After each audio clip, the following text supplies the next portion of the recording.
রুটি বানানোর জন্য? আমি বললাম না মাত্র। কি বলো দিন? আগে একটা সাদা আটা এসে নিবা, আগুন জ্বালাবা না।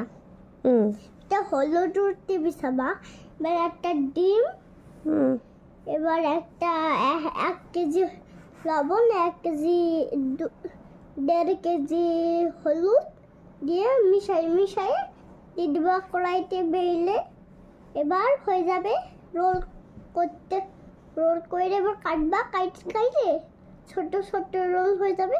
সেই রোল গালে দিলে ঠোবাস করে তাড়াতাড়ি খাওয়া হয়ে যাবে। তাই? এই রেসিপি কার রেসিপি বাবা? আমার রেসিপি। আচ্ছা, তাহলে এই রেসিপি এরকম রুটি বানাইলে এত স্বাদ হবে কেন বলো তো? এত স্বাদ হবে কেন? ওই 1 কেজি লবণ, 1.5 কেজি হলুদ আর 3টা ডিম, ওর জন্য এত স্বাদ হবে। ও আচ্ছা আচ্ছা।